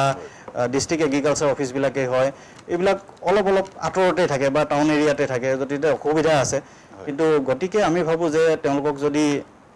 বিভিন্ন কামৰ পৰা চৰকাৰী বিভিন্ন কামৰ পৰা তেওঁলোকক আঁতৰাই ৰাখে অকল এই বস্তুটোত মনোনিৱেশ কৰিবলৈ দিয়ে এতিয়া কিন্তু আপুনি যদি চাই মই লাষ্ট 4-5 বছৰ দেখিছোঁ কৃষি উন্নয়ন বিষয়াই হওক বা কৃষক এই সম্প্ৰসাৰণ যিসকল এছিষ্টেণ্ট নিয়োগ কৰিছে তেওঁলোকে কিন্তু যথেষ্ট কৃষকসকলৰ লগত যোগাযোগত থাকে আজিকালি যেতিয়া অফিচবিলাকত যাওঁ আগতে ভাবিছিলোঁ যে অফিচত কিয় মানুহ নাথাকে কিন্তু যেতিয়া লাহে লাহে গম পালোঁ যে অফিচাৰবিলাক বা কৃষি উন্নয়ন বিষয়বিলাক বা কৃষি সম্প্ৰসাৰণ যিসকল সহায়ক আছে তেওঁলোকে ফিল্ডত ঘূৰি ফুৰে সেইটো যথেষ্ট এটা ভাল লক্ষণ বুলি ভাবোঁ কৃষকসকলক সম্পূৰ্ণ সহায় সহযোগ কৰি আছে আমি বিভিন্ন আজিকালি ছ'চিয়েল মিডিয়াটো ডিপাৰ্টমেণ্ট অফ এগ্ৰিকালচাৰ বা ডিষ্ট্ৰিক্ট এগ্ৰিকালচাৰ অফিচাৰ ছাইটবিলাক বহুত মিডিয়া এক্টিভ হৈ আছে তেওঁলোক এই বস্তুটো কি হয় তেওঁলোকে দিছে এই বস্তুটো আমি ভাল পাওঁ যেহেতু এই বস্তুটো দেখি আমাৰ বেলেগ ৰাজ্যৰ বেলেগ জিলা কৃষকেও ধৰি লওক এই বস্তুটোৰ প্ৰতি অনুপ্ৰাণিত হয় আমিও এইটো কৰিব পাৰোঁ নেকি বিভিন্ন ধৰণৰ আজিকালি ফ্লাৱাৰ বিজনেছৰ ওপৰত যথেষ্ট গুৰুত্ব দিছে এইবিলাক বহুত আছে কিবা কিবি আৰু বিশেষকৈ এগ্ৰিকালচাৰৰ লগত যিখিনি জড়িত হৈ আছে ধৰি লওক আপুনি ভেটেনেৰি হওক ফিচাৰী হওক এইবিলাক যিহেতু চৰকাৰে এতিয়া ইণ্টিগ্ৰেটিভ ফাৰ্মিঙৰ ওপৰত গুৰুত্ব দিছে এইবিলাক বস্তু কৃষকসকলক জনোৱাৰ যথেষ্ট প্ৰয়োজন আছে বুলি মোৰ অনুভৱ হয় তাৰোপৰি যিসকলে এতিয়া ভাবোঁ যিসকল নতুনকৈ নিয়োগ কৰিছে তেওঁলোকক প্ৰশিক্ষণ দি খেতিয়কসকলৰ মাজলৈ কৃষকসকলৰ মাজলৈ পঠাব লাগে তেওঁলোকে যাতে আমাৰ কৃষক বন্ধুসকলক সহায় কৰে কৃষকটোৱে আমি ভাবোঁ যিহেতু অকল কৃষক পৰিষদৰ লগত জড়িত আছোঁ কাৰণে এইটো নহয় কিন্তু আমি যদি অসমৰ বিভিন্ন ঠাইত ঘূৰি ফুৰোঁ আমি এইটো বিচাৰোঁ যে কৃষিটো এটা সন্মানজনক বৃত্তি হিচাপে সকলোৱে লওক সকলোৱে যিমান সম্ভৱ পাৰে এইটো ক্ষেত্ৰত যদি সহায় কৰে তেতিয়াহ'লে মই ভাবোঁ আমাৰ অসমখন কৃষি খণ্ডত যথেষ্ট আগবাঢ়ি যাব এটা গুৰুত্বপূৰ্ণ কথা কৈছে আমাৰ ডিজু গগৈ ডাঙৰীয়াই মই তেখেতক ধন্যবাদ আহিছোঁ ৰুকসানা পাৰবিনৰ ওচৰলৈ আৰু ৰুকসানা পাৰবিনক মই এটা কথা সুধিব বিচাৰিছোঁ যে আমাৰ মহিলাসকলৰ কথাই আপোনাক মই সুধোঁ যে মহিলাসকলেও আৰ্থিকভাৱে সচ্ছল হ'ব বিচাৰে উপাৰ্জন কৰিব বিচাৰে আৰু এই উপাৰ্জন কৰাৰ ক্ষেত্ৰত মহিলা আমাৰ অসমৰ মহিলাসকল কেনেধৰণে আগবাঢ়ি যাব আপুনি আপোনাৰ তৰফৰ পৰা 2-এটা 3টা 4টা যেইটাই পাৰে আপুনি উপদেশ দিব পাৰিব হয় আমাৰ অসমৰ মহিলাসকলে কিছুমান ঘৰুৱা হেৰি কামবিলাক কৰি পেলাইও উপাৰ্জন কৰিব পাৰে যেনেকুৱা ধৰক ঘৰত গৰু পুহিলে গৰুৰ পৰা গাখীৰ পালে গাখীৰ বিক্ৰী কৰিলে হাঁহ কুকুৰা পুহিলে হাঁহ কুকুৰাৰ পৰা কণী বিক্ৰী কৰিলে তাৰপিছত হাঁহ কুকুৰাটো বিক্ৰী কৰিব পাৰে বিক্ৰী কৰিলে সেনেকুৱা শাক পাচলি কৰি পেলাই সৰু সুৰা শাক পাচলি ঘৰতে কৰি পেলাই ঘৰত খোৱাৰ কাৰণেও পালে বিক্ৰীও কৰিব পাৰে সেনেকৈ স্বাৱলম্বী হ'ব পাৰে মহিলাসকল এটা গুৰুত্বপূৰ্ণ কথা কৈছে ৰুকসানা পাৰবিনে কিন্তু ৰুকসানা পাৰবিনক মই আকৌ সোধোঁ যে আমাৰ অসমৰ যি গাঁৱৰ যিসকল মহিলা আছে এই মহিলাসকল এই আপোনাৰ এই উপদেশৰ প্ৰতি আগ্ৰহী হ'ব নে নহ'ব আপুনি কি ভাবে নিশ্চয় হ'ব মহিলাসকল আগ্ৰহী হ'ব এইবিলাক শুনি পেলাই মোৰ কথা মই কোৱা সেইখিনি মই কৰিছোঁ নিজে যেতিয়া কৰি আছোঁ হয় আপুনি নিজে কৰি আছোঁ আপোনাৰ কাষত আপোনাৰ ওচৰত এনেধৰণৰ পৰিৱেশ আপুনি দেখা পাইছে হয় আছে বহুত আছে গাঁৱত তেনেকুৱা কৰি আছে বহুতে কৰি আছে আৰু ধৰক মই কৰি আছোঁ মোৰ লগত আৰু মই বহুতকেইটাক লৈছোঁ লগত লৈ পেলাই কৰি আছোঁ মোক দেখা পাই আৰু বেলেগে কৰক হয় খুব ভাল কথা কৈছে খুব আশাৰ বতৰা আমাক দিছে ৰুকসানা পাৰবিনে তেখেত আগবাঢ়ি যাওক আমাৰ সদিচ্ছা শুভেচ্ছা আমি জনাইছোঁ মই আহিছোঁ ফুলেন চন্দ্ৰ দাস ডাঙৰীয়াৰ ওচৰলৈ আৰু দাস ডাঙৰীয়াক মই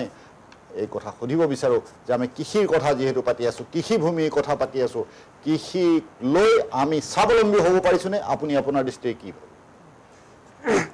কৃষি খণ্ডত আমি যদি স্বাৱলম্বী হ'ব লাগে প্ৰথম কথা আমি মাল্টিপুল ক্ৰপ খেতি কৰিব লাগিব মানে এডৰা মাটিতে কেইবাতৰপীয়াও খেতি কৰিব লাগিব এই কথাটো আমাৰ কৃষি মন্ত্ৰী অতুল বৰা মহোদয়ে প্ৰায়বোৰ ভাষণতে তেখেতে কয় যে আমি কেইবাতৰপীয়াও খেতি কৰিব লাগিব এই কেইবাতৰপীয়া খেতি কৰাৰ লগে লগে আমাৰ কিছুমান অসুবিধা আহিব কৃষকৰ এই অসুবিধাবিলাক সমাধান কৰিবৰ কাৰণে মই ইতিমধ্যে ক'লোৱে কি ডিপাৰ্টমেণ্টৰ লগত আপোনালোকে যোগাযোগ কৰিব পাৰে তাৰ উপৰিও আমি যোগাযোগ কৰিব পাৰোঁ আমাৰ অতিকে গুৰুত্বপূৰ্ণ হ'ল জলসিঞ্চন ব্যৱস্থা কেইবাতৰপীয়া খেতি কৰিব যাওঁতে পানী লাগিবই যে পানী নহ'লে উদ্ভিদে তাৰ পৰা যিটো নিউট্ৰিচিয়াছ ভেলু পাব লাগে গছজোপাই যিটো মানে মিনাৰেলছ বা কিবা পাব লাগে এই বস্তুটো নাপাব সেইকাৰণে পানীৰ প্ৰয়োজন হ'ব এতিয়া ধান খেতি আমি কৰোঁ ধান খেতি বাৰিষা বতৰৰ ওপৰত ভিত্তি যিটো আমাৰ ৰেইনফেড এৰিয়া বৰষুণ য'ত হয় এই বৰষুণ বেছি হোৱা ঠাইত আমি বাৰিষাৰ খেতি কৰোঁ খৰালিৰ খেতিৰ আমাৰ বেলেগ বেলেগ ব্যৱস্থা থাকে কিন্তু খৰালিৰ খেতি কৰিব লাগিলে আমাক ইৰিগেশ্যনৰ ব্যৱস্থাটো লাগিব ইৰিগেশ্যন ডিপাৰ্টমেণ্টৰ লগতো মই যোগাযোগত আছোঁ আমাৰ যিজন চিফ ইঞ্জিনিয়াৰ অফিচ চানমাৰীত আছে তাত মই যাওঁ মাজে মাজে আৰু নতুনকৈ মোৰ চিনাকি এজন ছাৰত তাতেই ট্ৰেন্সফাৰ পষ্টিং আহিছে তেখেতেও মোক যথেষ্ট মানে সকাহ দিছে যে আমি ইৰিগেশ্যনৰ ওপৰত কাম কৰিম ইতিমধ্যে আগন্তুক আৰু 2-3 মাহৰ ভিতৰত তেখেতসকলে এটা নতুন প্ৰজেক্ট লঞ্চ কৰাৰ কথা মোক জনাইছে এই কথাটো মই গম পাইছোঁ যে কৃষকক সহায় কৰিবলৈ বিভিন্ন পৰ্যায়ৰ বিষয়াসকল সাজু আছে কিন্তু আমি কাম কৰিব লাগে আৰু আমি তাৰ মূল্যটো দিয়াৰ কাৰণে আমি আগ্ৰহী হৈ আগুৱাই আহিব লাগে এটা গুৰুত্বপূৰ্ণ কথা কৈছে দাস ডাঙৰীয়ে মই তেখেতৰ লগত পুনৰ এই বিষয়ে আলোচনা কৰিম এতিয়া আহিছোঁ ডিজু গগৈ ডাঙৰীয়াৰ ওচৰলৈ আৰু ডিজু গগৈ ডাঙৰীয়াক মই এটা অন্য প্ৰসংগলৈ লৈ যাব বিচাৰিছোঁ আমাৰ চৰকাৰৰ তৰফৰ পৰা এটা কথা আমাৰ আছে যে পথাৰো আমাৰ বজাৰো আমাৰ এনেধৰণৰ এটা প্ৰচাৰ বহুদিনৰ পূৰ্বে বহু ধৰণে চলিছিলে আৰু এতিয়াও সেইটো আছে মই আপোনাক সুধিব বিচাৰোঁ যে পথাৰ যদি আমাৰ নাথাকে তেতিয়াহ'লে বজাৰ কেনেকৈ থাকিব আপুনি আপোনাৰ মতে কি হয় আমি কৃষক পৰিষদৰ একচুৱেলি এইটো এটা শ্লোগানেই আছিলে আমাৰ পথাৰ আমাৰ বজাৰ আমাৰ বিশেষকৈ আমি পথাৰটো আমাৰ দখলত ৰাখিব লাগিব আমি উৎপাদন বঢ়াব লাগিব তাৰপিছত আমি বজাৰৰ কথা চিন্তা কৰিব লাগিব যিহেতু আমাৰ এইটো এটা মূল সমস্যা কিন্তু বজাৰটোৰ ক্ষেত্ৰত আপুনি চাব আমি কৃষকসকলক ক্ষুদ্ৰ কৃষকসকলক গুৰুত্ব নিদিওঁ কিন্তু যেতিয়া আপুনি এখন ডাঙৰ বজাৰত যায় আমাৰ গুৱাহাটীতে ধৰি লওক আপুনি বেলতলা বজাৰত বা গণেশগুৰি বজাৰতে যাওক আপুনি চাব মানে যিবিলাক মানুহে কমকৈ আনিছে আমি গাঁৱলীয়া বস্তুবিলাক বিচাৰোঁ নহয় জানো গতিকে আমি সেইবিলাক বস্তু উৎপাদন আৰু সেইবিলাক বস্তু বজাৰত গুৰুত্ব দিব লাগিব আমি সেইবিলাক বস্তু আমি কৰিবগৈ পৰা নাই চৰকাৰৰ এইখিনি ক্ষেত্ৰত কৰণীয় আছে বুলি আমি ভাবোঁ যেহেতু বজাৰ এখনটো লাগিবই আৰু বিশেষকৈ মাজত মধ্যভোগীৰ কিছুমান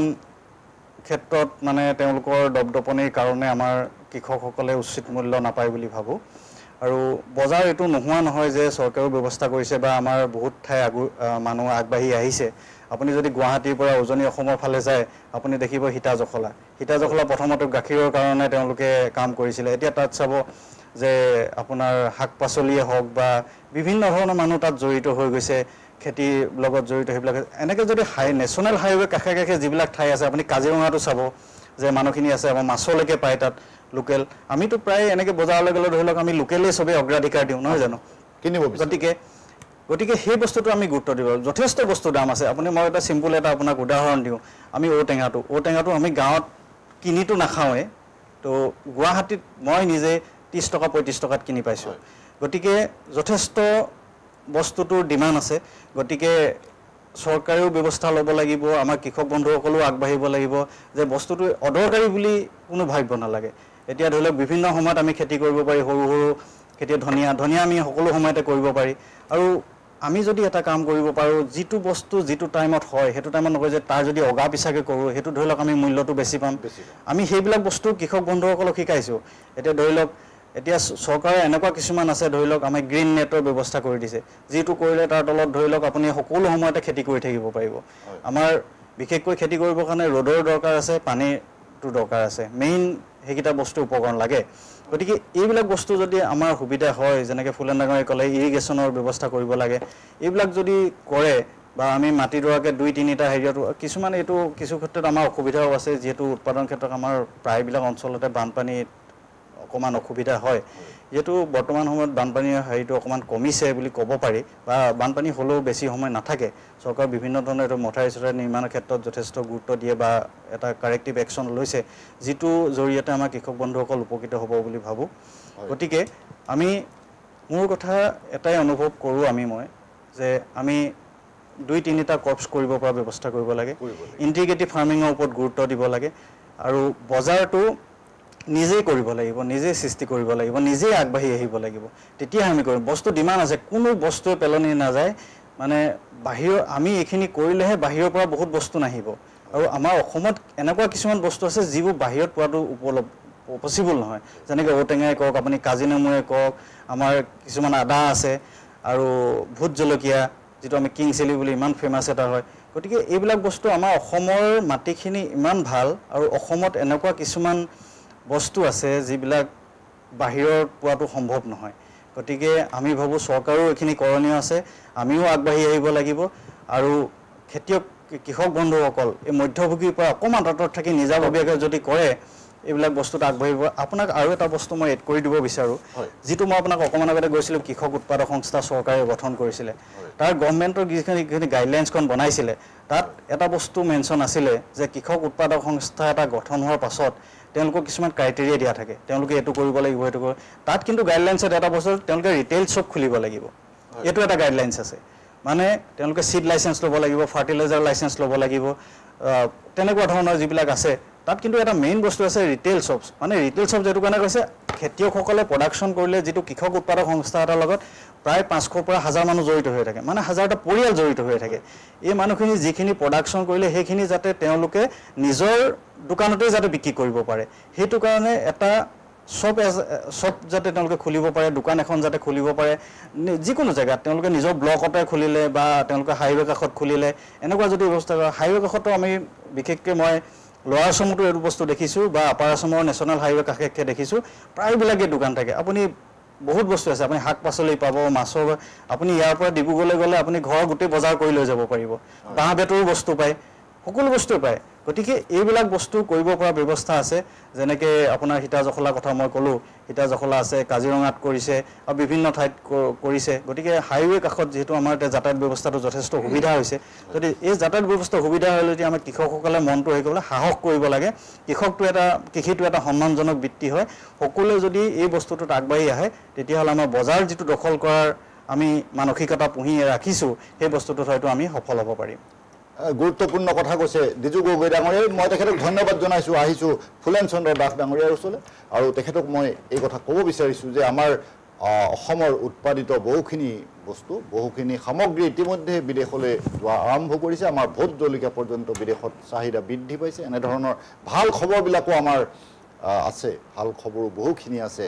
তথাপি মই দাস ডাঙৰীয়াক সুধিব লগা কথাটো এইটো যে আমি এখন উপযুক্ত বজাৰ এতিয়া গঢ়িব পাৰিছোনে বা উপযুক্ত এখন বজাৰ কিদৰে গঢ়িব পৰা যায়? এতিয়া উপযুক্ত বজাৰৰ ক্ষেত্ৰত বজাৰৰ দাম দৰৰ তাৰতম্যটো থাকে। এতিয়া আমাৰ ক্লাছিফিকেশ্যন থাকে, যেনেকৈ আমি ক'লোঁ, মই আগতেও কৈছোঁ যে আমি যি খেতি কৰোঁ এই খেতি আমি ৰাসায়নিক সাৰ দিও কৰিব পাৰোঁ, জৈৱিকভাৱে কৰিব পাৰোঁ। জৈৱিক মানে ধৰক আমি পচন সাৰ বা এনেকুৱা ধৰণৰ ব্যৱস্থা কৰি পেলাই, বা আমি প্ৰাকৃতিকভাৱেও কৰিব পাৰোঁ। কিন্তু এজন কৃষকে প্ৰাকৃতিকভাৱে কৰা কৃষিৰ যিটো বস্তুৰ মূল্য, এইটো ৰাসায়নিক সাৰ প্ৰয়োগ কৰি খেতি কৰা বস্তুৰ মূল্যতকৈ কিছু বেছি পোৱাৰ এটা ব্যৱস্থা কৰিব লাগে। মই দেখিছোঁ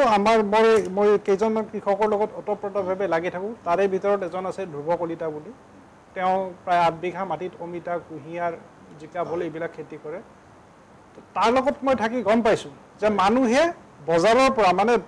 বাহিৰৰ বজাৰৰ পৰা, যেনেকৈ গড়চুকৰ বজাৰৰ পৰা গৈ যেতিয়া গাঁৱৰ সেই চব্জিটো পাব, আৰু ধ্ৰুৱ কলিতাই উৎপাদন কৰা যিটো অৰ্গেনিকভাৱে বা প্ৰাকৃতিকভাৱে উৎপাদন কৰা কৃষিটোৰ মূল্যটো একেই দিয়ে। মানুহে এই ভাগটো বুজি পোৱা হোৱা নাই যে এইটোত আমি ৰাসায়নিক সাৰ দিয়া কীটনাশক দ্ৰব্য ব্যৱহাৰ কৰি কৰা কৃষি আৰু এইটো আমাৰ অৰ্গেনিক বা আমাৰ এইটো প্ৰাকৃতিক কৃষি। চৰকাৰেও যথেষ্টখিনি এই ক্ষেত্ৰত আঁচনি দিছে। তাৰে ভিতৰত এটা আমাৰ আছিলে যে পৰম্পৰাগত কৃষিৰ ওপৰত এটা স্কিম দিছে, যে পৰম্পৰাগত কৃষি সঞ্চয় যোজনা টাইপৰ এনেকুৱা এটা দিছে, য'ত কৃষকক জৈৱিকভাৱে আৰু প্ৰাকৃতিকভাৱে খেতি কৰাত বেছি উৎসাহিত কৰিছে। আৰু আমাৰ নৰ্থ ইষ্টত এতিয়ালৈকে বহুত কম সংখ্যক মানুহেই ৰাসায়নিক সাৰ ব্যৱহাৰ কৰি কৃষি কৰিব লগা এটা ব্যৱস্থা হৈছে। 2-4খন চহৰক বাদে বা কেইখনমান ডিষ্ট্ৰিক্টক বাদে আমি যথেষ্ট ডিষ্ট্ৰিক্টত দেখোঁ বা আমি ঘৰত যিবিলাক খেতি বাতি কৰোঁ মানুহে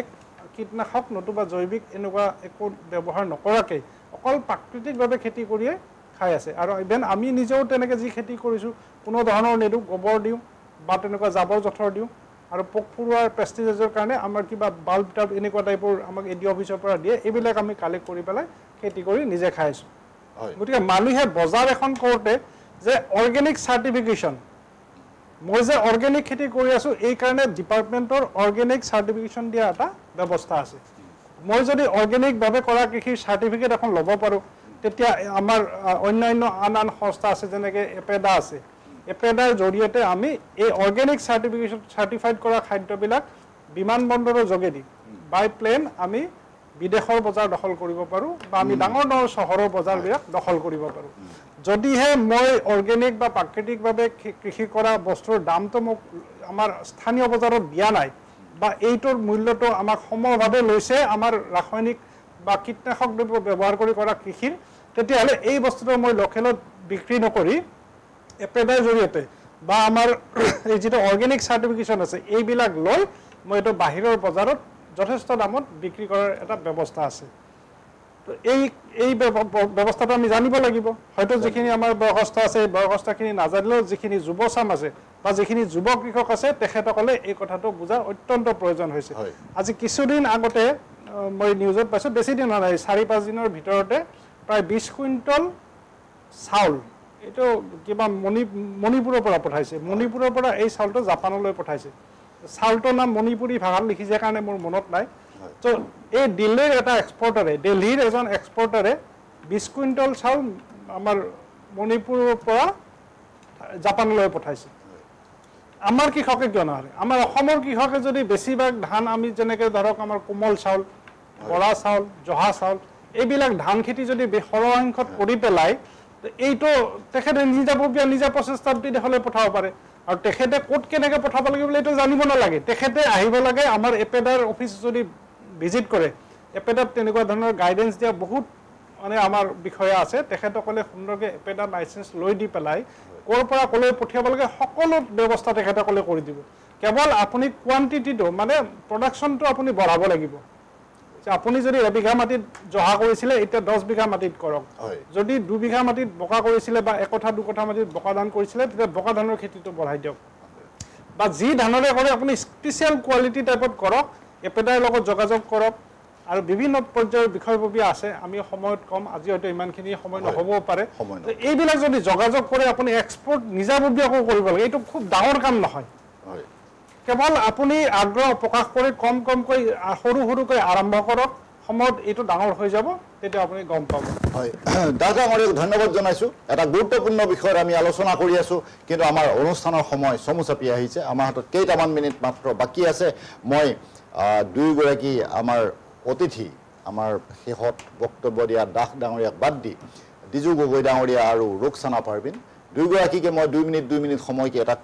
কথা ক'ব দিম আৰু তেখেতসকলে যিমান পাৰে সংক্ষিপ্তভাৱে ক'ব মই ডিজু গগৈ ডাঙৰীয়াক এটা কথা সুধিব বিচাৰিছোঁ যে আমাৰ ৰাজ্য চৰকাৰে বহুখিনি প্ৰচেষ্টা লৈ আছে সেই বিষয়ে আমি পূৰ্বেও আলোচনা কৰিছোঁ আমি বিস্তৃতভাৱে কথা পাতিছোঁ কিন্তু মই আপোনাক সুধিব বিচাৰিছোঁ যে এই আঁচনি এই পদক্ষেপসমূহ কিমান দূৰ সফল হৈছে আপুনি সংক্ষেপে কওক হয় আপোনাৰ যিবিলাক আঁচনি আছে এই আঁচনিবিলাক মই আপোনাক এটা কথা কৈছোঁৱে যে আমাৰ কথা ধৰিলে আঁচনিবিলাকৰ বিষয়ে ভালদৰে আমাৰ কৃষক বন্ধুসকল এতিয়াও জ্ঞাত হোৱা নাই অৱগত নহয় গতিকে আমি ইয়াৰ আঁচনিবিলাকৰ বিষয়ে চৰকাৰেতো ব্যৱস্থা কৰিছে যে যেনেকৈ হ'লেও আঁচনিটো নি কৃষক বন্ধুসকলৰ ওচৰত পোৱাবগৈ লাগে কিন্তু এতিয়া বহুত বিষয়ত মই আপোনাক উদাহৰণ এটা দিওঁ যে ধৰি লওক আপোনাৰ PM কিষাণ সকলোৱে জানে 2000 টকাকৈ প্ৰতি মাহতে পায় এই 2000 টকা যদি দিছে এইটো কি কাৰণে দিছে এইটো কৰি আমি কি কৰিব পৰা যাব এইবিলাক যদি কিছুমান সৰু কথা আমাৰ কৃষক বন্ধুসকলক বুজোৱা যায় এইটো নহয় যে 2000 টকা দিছে এইটো বেলেগ ঘৰ চলিবৰ কাৰণে এনেকুৱা নাই এইটো ক্ষুদ্ৰ কৃষকসকলক এইটো কাৰণেই দিছে যাতে তেওঁলোকে ধৰি লওক আপোনাৰ সৰু বীজ কেইটামান কিনিব লগা হ'ল কিবা এটা বস্তু জৈৱিক কিবা সাৰ এটাই কিনিব লগা হ'ল এইবিলাক ক্ষেত্ৰত সহায় হোৱাকৈ দিয়া হৈছে গতিকে এনেকুৱা ধৰণৰ সৰু কিছুমান বহুতে জানে এইবিলাক নজনা নহয় কিন্তু এইবিলাক বস্তু যদি আমি গুৰুত্ব দিওঁ তেতিয়াহ'লে চৰকাৰে যিবিলাক আঁচনি ৰূপায়ণ কৰিছে কৃষক বন্ধুসকলৰ কাৰণে ইয়াক সফল ৰূপায়ণ বুলি আমি তেতিয়াহে ক'ম যেতিয়াহে এইটো পোৱাৰ পাছত কৃষক বন্ধুসকল সঁচাকৈ লাভান্বিত হ'ব আৰু উপকৃত হ'ব এতিয়া ধৰি লওক আৰু বহুত ক্ষেত্ৰতো আপুনি দেখি পাব যে আমাক ধৰি লওক ট্ৰেক্টৰে দিছে বা পাৱাৰ টিলাৰ দিছে এইবিলাক সফল ব্যৱহাৰ কৰিছেনে তেওঁলোকে বা বিভিন্ন ধৰণৰ স্কিম দিয়া গৈছে ইয়াৰ সফল ৰূপায়ণ হৈছেনে এইবিলাক বস্তু চাব লাগে মানে ডিপাৰ্টমেণ্টে চাই এইটো নোচোৱা নহয় কিন্তু এইবিলাকো একচুৱেলি এৱাৰনেছৰ দৰকাৰ আছে মবিলাইজেশ্যন দৰকাৰ আছে সজাগতাৰ যথেষ্ট দৰকাৰ আছে বুলি ভাবোঁ চৰকাৰে অনাগত 2-4-5 বছৰ দেখি আহিছোঁ যে যথেষ্টখিনি আগবাঢ়িছে এইটো ক্ষেত্ৰত আমি চৰকাৰৰ পৰা এইটোৱে আশা কৰিছোঁ যে তেওঁলোকে আৰু অধিক কৃষকসকলৰ লগত এটা ৰিলেশ্যনশ্বিপ বিল্ড আপ কৰক এটা সুন্দৰ ৰিলেশ্যন কৃষকৰ হৈ কাম কৰক গতিকে তেতিয়াহে আমি কৃষিখণ্ডক আগবঢ়াই লৈ যাব পাৰিম আমি এইটোৱে বিচাৰোঁ যে অসমৰ কৃষকসকলে যাতে এটা সন্মানজনক স্থিতি পায় অকল PM কিষাণ পালে বা আঁচনি বিভিন্ন ধৰণৰ পালে এইটো নহ'ব তেওঁলোকে যাতে নিজকে গৰ্বৰে ক'ব পাৰে বাহিৰত যেনেকৈ পঞ্জাৱ হাৰিয়ানা কৃষকে ক'ব পাৰে মই কৃষক বুলি আৰু আপুনি মই এটা বস্তু দেখিছোঁ ছ'চিয়েল মিডিয়াত যে গাড়ীবিলাকত কৃষক বুলিও লগাই থাকে তো এনেকুৱা এটা যাতে পৰিস্থিতিলৈ আমাৰ কৃষক বন্ধুসকলক লৈ যাব পাৰি সেইটো সকলোৱে কৰণীয় আছে কৃষক বন্ধুসকলেও আগবাঢ়ি আহিব লাগিব যেনেকৈ আমাৰ কৃষক সংস্থাবিলাক আছে কৃষক পৰিষদে হওক বা বিভিন্ন ধৰণৰ আছে অৰ্গেনাইজেশ্যন গতিকে এওঁলোকো যদি আগবাঢ়ি আহে চৰকাৰৰ লগত বিভিন্ন ধৰণৰ আলোচনা কৰোঁ তাৰোপৰি আৰু এটা বস্তু মই আপোনাক এড কৰি যাব বিচাৰিছোঁ সময়তে আপুনি সংক্ষেপে ক'ব সংক্ষেপে বৰ্তমান সময়ত যিহেতু গাহৰিৰ ক্ষেত্ৰত এটা বিভিন্ন মহামাৰী ৰোগ দিছে মই এইটো বিষয়ত মানে এটা অনুৰোধ কৰিব বিচাৰিছোঁ চৰকাৰক বিশেষকৈ আমাৰ খেতিয়কসকল যিসকল কৃষক গাহৰি পালনৰ ক্ষেত্ৰত জড়িত থাকিলে সেইসকলে যথেষ্ট লোকচানৰ বাবে সন্মুখীন হৈছে গতিকে চৰকাৰে এই বিষয়টো গুৰুত্ব সহকাৰে লওক আমি এইটো আশা কৰিছোঁ কৃষক পৰিষদৰ ফালৰ পৰা যদি তেওঁলোকক কিছু পৰিমাণে হ'লেও আৰ্থিক যদি সকাহ দিব পাৰে তেতিয়াহ'লে আমি তেওঁলোকে নহ'লে মনটো ভাগিব বা নেক্সট টাইম কেতিয়াও আৰু তেওঁলোকে গাহৰি পালনৰ প্ৰতি আকৰ্ষিত নহ'ব গতিকে চৰকাৰে এইটো ব্যৱস্থা ল'ব বুলি আশা ৰাখিলোঁ ডিজু গগৈ ডাঙৰীয়াই যথেষ্ট গুৰুত্বপূৰ্ণ কথা কৈছে মই তেখেতক ধন্যবাদ আহিছোঁ ৰুকসানা পাৰবিনৰ ওচৰলৈ আৰু ৰুকসানা পাৰবিনে যথেষ্ট সংক্ষেপে এটা প্ৰশ্নৰ উত্তৰ দিব যে আমাৰ যিসকল মহিলা আছে গাঁৱৰে হওক চহৰৰে হওক নগৰৰে হওক য'ৰেই নহওক কিয় এই মহিলাসকলক আপোনাৰ দৰে উদ্যোগৰ প্ৰতি আকৰ্ষিত কৰিবলৈ কি কৰা উচিত বা কি কৰিব লাগে চৰকাৰে আপুনি যদি সংক্ষেপে কয় চৰকাৰে মহিলাসকলক আকৰ্ষিত কৰাৰ কাৰণে যিসকল সফল মহিলা আছে সফল উদ্যোগী সেইসকলৰ মানে সেইসকলৰ কথাখিনি প্ৰচাৰ কৰিব লাগে প্ৰচাৰ মাধ্যমৰ যোগেদি প্ৰচাৰ কৰিব লাগে তেতিয়াহ'লে বেলেগ এটা মহিলাই দেখা পাই পেলাই ক'ব এনেকুৱা কৰিব লাগিব ময়ো আগবাঢ়িব পাৰিম এনেকুৱা কৰিলে সেইকাৰণে প্ৰচাৰ মাধ্যমৰ যোগেদি প্ৰচাৰ কৰিলে মই ভাল পাম এনেকুৱা কৰিলে ভাল হ'ব ৰুকসানা পাৰবিনে যথেষ্ট গুৰুত্বপূৰ্ণ কথা কৈছে এনেধৰণৰ প্ৰচাৰৰ জৰিয়তে বহু নজনা ঠাইৰ মানুহেও মহিলায়ো সেই কথা গম পাব এটা ভাল কথা কৈছে এটা গুৰুত্বপূৰ্ণ বিষয়ত আমি আজি আলোচনা কৰিলোঁ তিনিওগৰাকী অতিথিকে মই আন্তৰিক ধন্যবাদ জনালোঁ আপোনালোককো ধন্যবাদ জনালোঁ এই অনুষ্ঠান ইমান সময় উপভোগ কৰাৰ বাবে এনেধৰণৰ অন্যান্য অনুষ্ঠান আৰু বিশদ বা বাতৰিৰ বাবে চাই থাকিব এনি ভাৰত 24 এতিয়া অনুষ্ঠানৰ পৰা বিদায় লৈছোঁ ভালে